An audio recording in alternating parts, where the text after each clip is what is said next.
कोई कितना भी बड़ा अमीर क्यों ना हो, वो मेरे बिना नहीं रह सकता। रुपए पैसे की बोरियां कभी किसी का पेट नहीं भरती।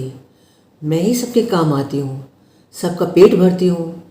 चाहे कोई गरीब हो, अमीर हो, बूढ़े बच्चे, मेरे बिना कोई सुख की सांस नहीं ले सकता। मैं ये सब जानती हूँ क्योंकि मैं रोटी हूँ। नमस्कार, उड़ान हौसलों से मैं ऋतु। आज की कहानी रोटी की। मेरे जन्म की कहानी शुरू होती है गेहूं से। किसान ने मुझे उगाया, मेरा जन्म खेतों में हुआ। धरती की गोद में मेरा लालन पोषण हुआ। पंछियों ने मुझे लोरियां सुनाई। मुझे दुनिया का कोई छल कपट नहीं आता था। मैं बारिश का पानी पीती और चांदनी रात के मज़े लेती थी। मैं अपने परिवार के साथ बहुत खुश रहती थी, पर मेरी खुशी किसी से देखी नहीं गई।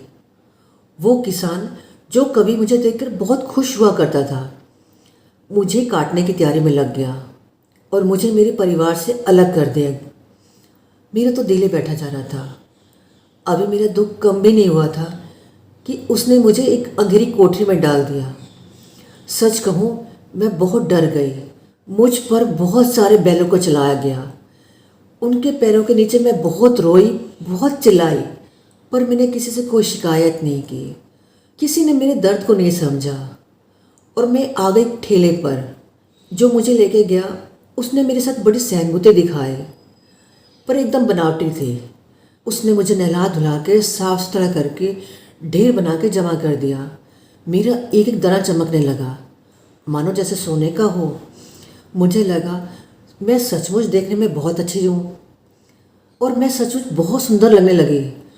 मेरे चमकते हुए ध्रुव को देखकर लोगों की आंखों में चमक आ गई। उन्होंने मुझे बोरे में कैद कर लिया। मैं बाहर निकलने के लिए बहुत बेचैन थी। और फिर आया मेरी नीलामी का टाइम।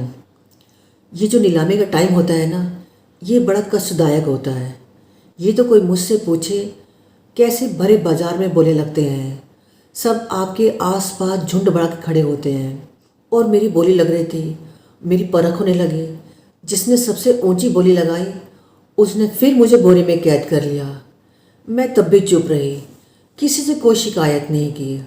और फिर मैं आ गई दुकानों पर। मैं फिर बिकने लगी। चक्की के 2 पार्टों में मुझे डाला गया। मुझे खूब घुमाया गया, मुझे अच्छी तरह पीसा गया, पर मैं चुप रही, किसी से कोई शिकायत नहीं की। हाँ, चक्की में पीसने के बाद मेरा रंग बहुत गोरा हो गया और फिर मुझे डाला गया एक लंबे चौड़े डब्बे में। मैं किसी के घर आ गई। उसने मुझे ठंडे पानी में मिलाया और खूब अच्छी तरह मसलती रही। उसके बाद उसने मुझे बेलन से इतना चपटा किया, इतना चपटा किया, मुझे लगा जैसे मैंने दुबला होने की कोई दवाई ले ली हो। और मुझे गर्म तवे पर डाल दिया गया। मेरा पूरा शरीर जलने लगा। बाप रे! वो मुझे आग में सेके जा रही थी और फिर मुझ पर बहुत सारा घी डाल दिया। मैं जल रही थी और ऊपर से घी डला। तभी मैं चुप रही, किसी से कोई शिकायत नहीं की। हाँ, घी की खुशबू से मेरा दिल खुश हो गया और मैं आ गई किसी की थाली में। मैं खुश थी। मैं अपने परिवार से दूर किसी इंसान का पेट भरने के काम आई। मैंने किसी से कोई शिकायत नहीं की, पर उसके बाद मुझे खाने की थाली में छोड़कर कूड़े में फेंका गया तो मुझे बहुत दुख हुआ। मुझे कई जानवरों ने खाया, कई भूखे लोगों ने भी खाया, तो मुझे बहुत दुख हुआ। तब मुझे अपना सारा बलिदान बेकार होता नज़र आया। वो किसान जिसने मुझे पैदा किया था, जब मैंने उसे भूख से मरते देखा तो मुझे बहुत दुख हुआ। आप मेरे बिना नहीं रह सकते। मैं सबका पेट भरती हूँ, मुझे अच्छा लगता है, पर मुझे इस तरह कूड़े में फेंका हुआ कोई मुझे खाए तो मुझे बहुत दुख होता है। अगर आपको मेरा थोड़ा सा भी बलिदान समझ में आए तो आप मुझे कूड़े में ना जाने दो।